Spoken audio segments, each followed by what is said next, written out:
Pemirsa, Menteri Koordinator Bidang Politik, Hukum, dan Keamanan Jenderal Polisi Budi Gunawan menegaskan komitmen kuat pemerintah dalam memberantas korupsi melalui berbagai langkah strategis, termasuk pembentukan Deks Pencegahan Korupsi yang bertujuan untuk memastikan bahwa penegakan hukum berlaku adil tanpa pandang bulu.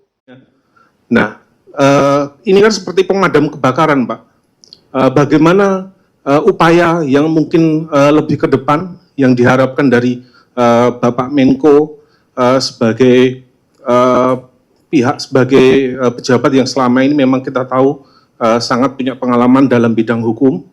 Nah, apakah ada satu treatment khusus yang dilakukan agar tidak ada penegakan hukum yang seperti semacam itu, yang penegakan hukum yang memandang bulu atau tajam kepada rakyat kecil tapi tumpul, sehingga penegak hukum itu tidak menjadi pemadam kebakaran. Itu yang pertama. Yang kedua, untuk Bapak Jaksa Agung, kita tahu bahwa dalam beberapa kasus beberapa bulan yang lalu, kasus Ronald Tanur dengan putusan vonis yang memang rendah, dan kemudian ternyata Kejaksaan Agung mampu untuk mengungkap adanya penyebab dari putusan yang aneh itu, dan putusan yang dianggap tidak adil itu berupa suap terhadap hakim. Nah, apakah dalam konteks ini, dalam kasus timah ini, hal itu juga dilakukan untuk pendalaman terhadap hakim dan sebagainya, begitu Pak? Terima kasih banyak Pak.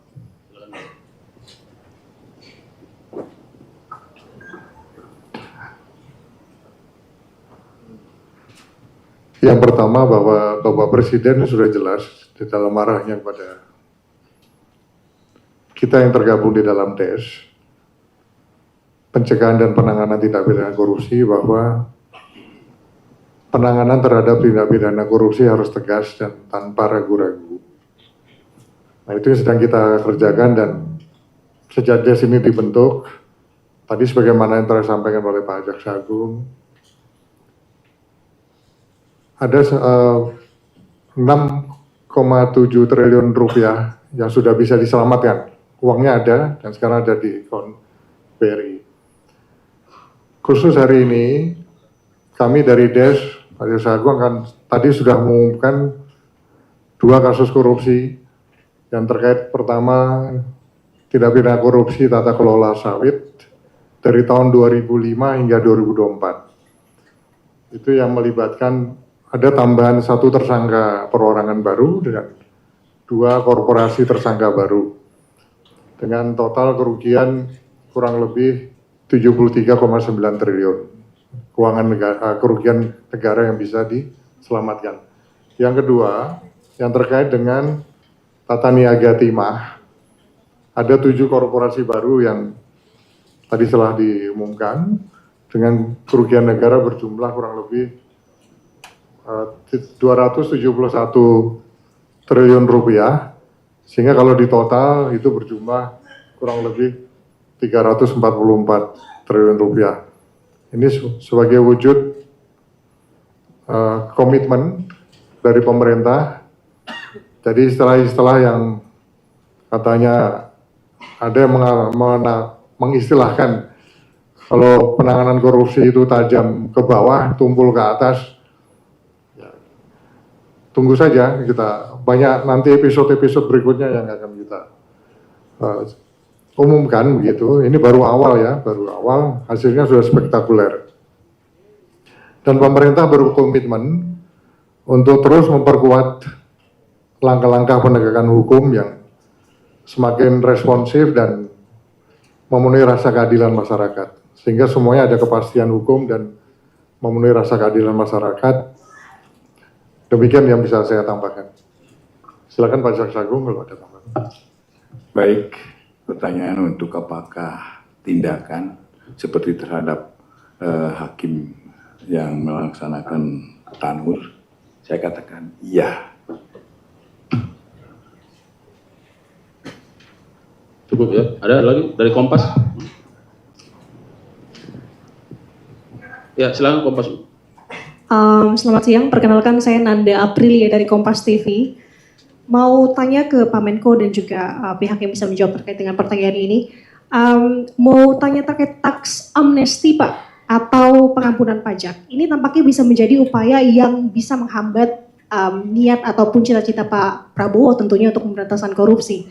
Nah, yang terbaru dalam pertimbangan kemarin hakim dalam kasus Helena Lim itu disampaikan bahwa aset-asetnya ini diharuskan dikembalikan. Nah, artinya kan seperti apa untuk pengaturan dari tax amnesty ini, Pak Menko? Kemudian juga terkait dengan wacana soal denda damai koruptor, itu seperti apa, Pak? Terima kasih.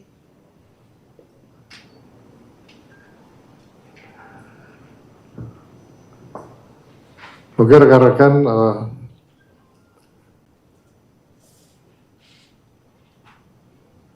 melihat narasi-narasi dari yang pernah didengar yang terkait dengan pemaafan terhadap para koruptor. Kita tahu bahwa Presiden sudah tegas memerintahkan kepada kami, pada DES, di dalam penanganan korupsi, tindak pidana korupsi itu tidak ada toleransi lain, harus tegas dan jangan ragu-ragu.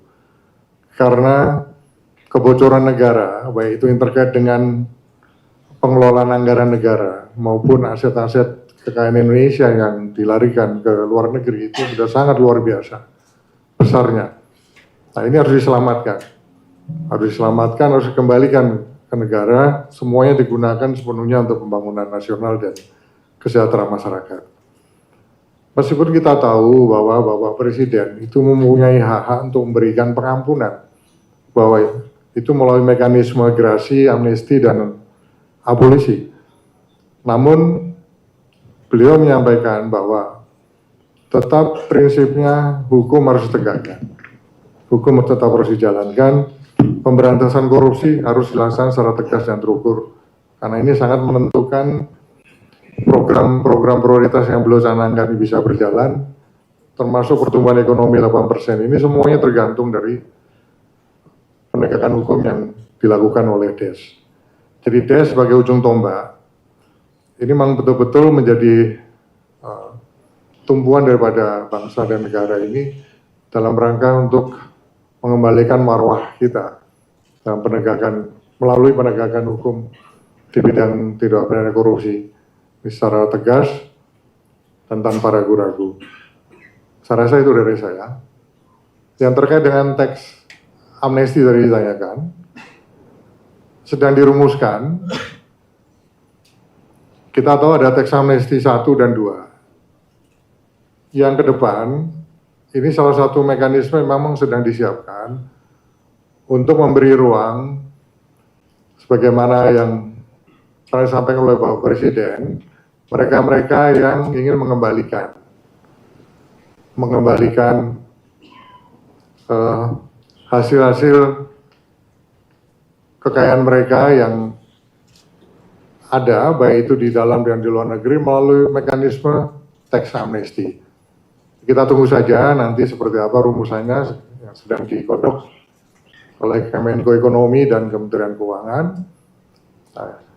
Dan tentunya itu salah satu mekanisme. Tetapi kami, nanti Bapak Presiden, di dalam penegakan hukum tidak ada istilah kata maaf gitu. Karena kami sudah jelas akan melakukan pemberantasan tindak pidana korupsi ini secara tegas dan betul-betul tanpa ragu-ragu.